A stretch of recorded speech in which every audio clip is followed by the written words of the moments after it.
सबको गाली देता है और राज को तहस नहस कर दिया। महाराज काना ना सहे छतराना रेरी ना सहे रजपूत छात्र कुल कौराव वंश का मैं लड़का सही बात। महाराजा दुर्योधन इंद्रप्रस्थ से लौट रहे थे।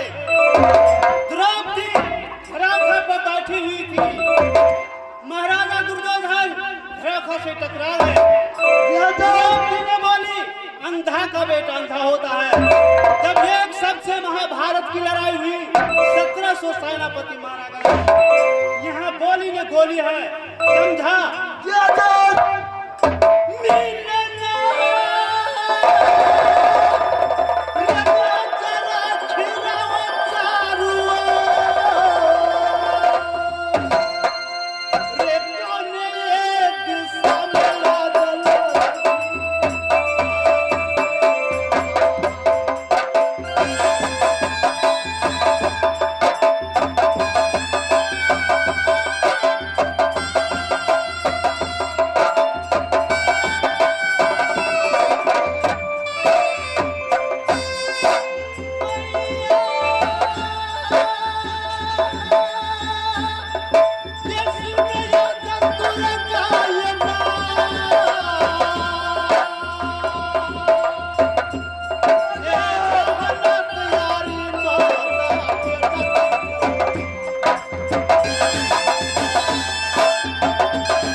इस बार सिवान छापरा को 4 हिजरा वही राज मोहब्बा में है। हो छतारी निखातरी जे हो गए मोह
हाय हाय हाय हाय हाय। कल की मोछ वाला से निमोचिया कितना कितना मोछ वाला तो गया, आप निमोचिया भी आ गए। अभी तुम्हारी निमोचिया से भय नहीं है। सुनिए राजन, मैंने जाट की नट्टी एक आपना किला में घूम चुकी, इसलिए क्योंकि मेरी जो नटवा है ना वो पंजाब की अकल मेरी मंचित भाषा को ना टूट गया, लेकिन मैं एकावनो किला में घूम चुकी, लेकिन मेरी मंचित को कोई नाथ नहीं सका। इसीलिए मैं गाली देते जाती हूँ कि क्षत्रिय संसार में नहीं। बोलिए, क्या क्षत्रिय का काम नहीं है पारा नाथने का, समझी? तो क्या करें, उसका पूजा करने के लिए है। इसलिए तुम्हारे पारा का काम क्षत्रिय नाथेगा। जैसे लंका कांड की बात है, कहिए। कालक बसा पति बहार न हाय हाय हाय हाय हाय। अच्छा, काल पकड़ता है वो बड़े से राय करता है। सही बात। हमारी संत आज काल पकड़ लिया है, तो क्या आप मुझे मंदिर को नाथिएगा? खैर ठीक है, विशेष बात मैं सुनना नहीं चाहता हूँ। तुम कार्यक्रम में नाच रहा हूँ। ए राजन, बोलो। राजन है चूके।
मंदिर में प्रणाम करने लिए जाता था कि छोटे पंडित नमस्कार नमस्कार। विशेष करने का तुम प्रयास मत करो, तैयारी करो। क्या नहीं, ठीक है, मैं जरूर तैयार करूंगी।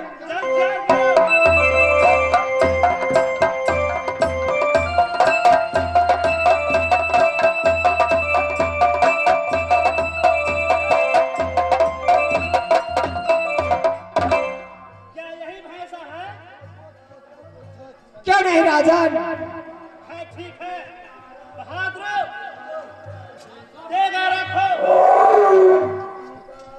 ओ यार सया जंगे जनाए बाप मुन बरबाद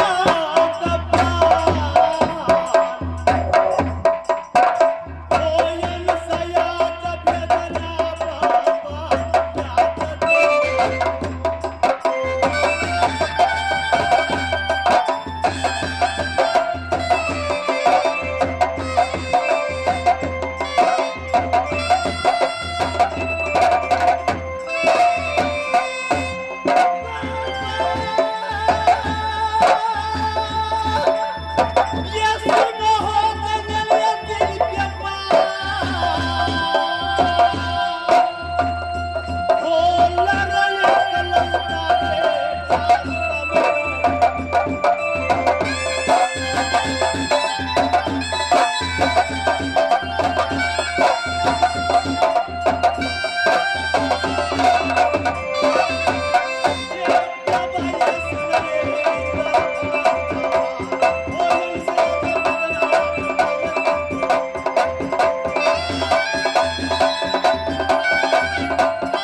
लगता है कोई असुर जानवर है।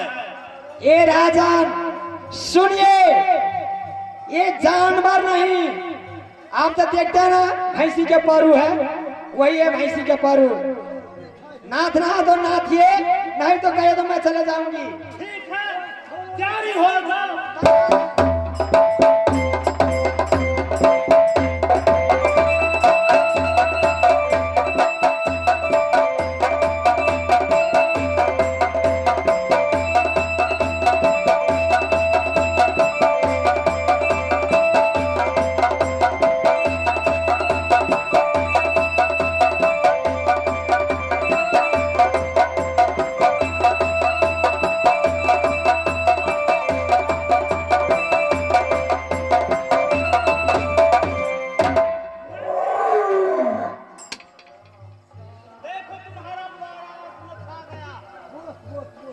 ए राजन, मुझे भूख बहुत कस करके लगी है, कुछ मुझे तो भोजन करा दो। भूख लगी है तू क्या द्वारे द्वारे घूमने वाली कोई द्वार पर तुम खा सकती हो। ए राजन, ये राजमहाबा का वीर कहलाते हो, क्या आपको नगरी में क्या एक मुट्ठी दाना नहीं है? मैं सही में राजकुमार हूँ मोहब्बत का, सही में मैं वीर हूँ, लेकिन क्या दाना नहीं है? रेयान दो जाएगी यहाँ दरबार से।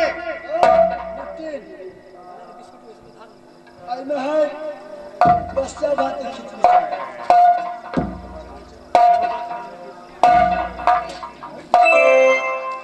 सही बात। सुनो राजन, आप मुझे अपने हाथों से मुझे खिलाइए, मैं चले जाऊंगी। तुम जात का नाटिन हो, मैं छात्री का लड़का होकर के क्या तुम बच्चिया हो जो मैं तुम्हारी में खाऊं? सुनिए, मेरी प्रतिज्ञा है कि जो तुम मुझे मंचित को ना देंगे, मैं उसको जांग पर बैठ करके मैं खाना खाऊंगी। इसके बाद मैं चले जाऊंगी, क्योंकि मैं जात की नट्टी नहीं तो मैं काबरों की में कहूंगी उस नगरी का राजा राजा नहीं, वो कायर है। सुनो नटीन, ये क्या कोई लफड़बाज लड़का नहीं जो तुम्हारे बढ़ करके खाना खिलाएंगे? हाय हाय हाय हाय हाय, वीर है, मैं बहुत बलवान हूँ, लेकिन क्या इतना ताकत नहीं है भोजन कराएंगे? नटीन हाय हाय हाय,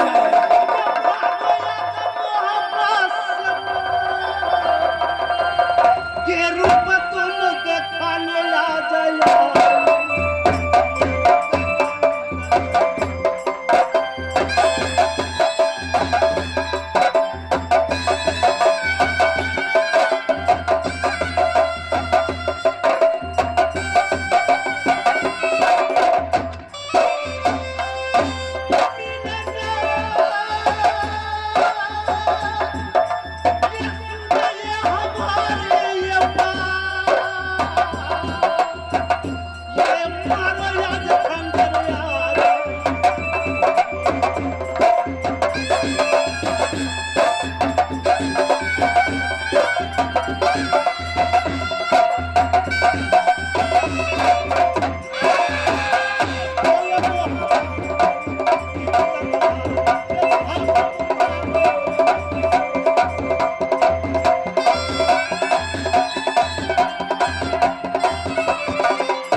क्या तुम्हारी मैं खाना खिलाऊं अपने हाथ से?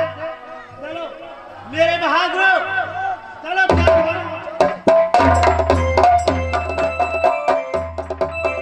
हाय भगवान, मैं समय क्या करूं? यह मुझे परम पूरा जो किया, लेकिन मैंने सोची थी कि मैं उसको चांद पर बैठ करके खाना खाऊं और मैं अपनी जादू से उसको सुगा बनाकर कहा तो मैं अपनी नटवर में लेकर के चले जाऊं, लेकिन वो यार नहीं थमा। लेकिन मैं जादू गिरनी के सिया मैं कभी नहीं छोड़ती, जिस पर मैं लगती हूँ उसको मैं शमशान बिताती हूँ। ये केसिया नागिनिया जो होगा जो नटवर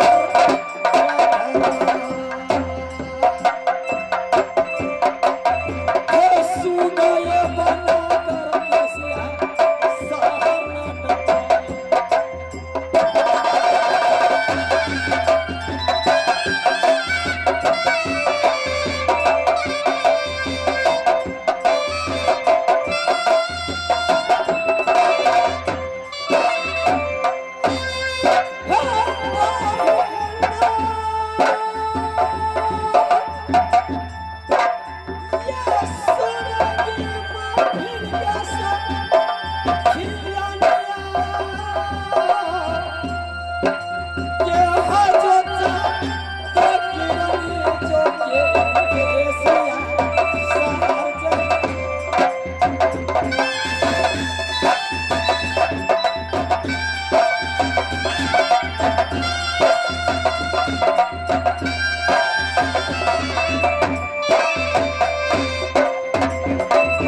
क्या नहीं हो ना सकता जो हाथ याद नहीं महल में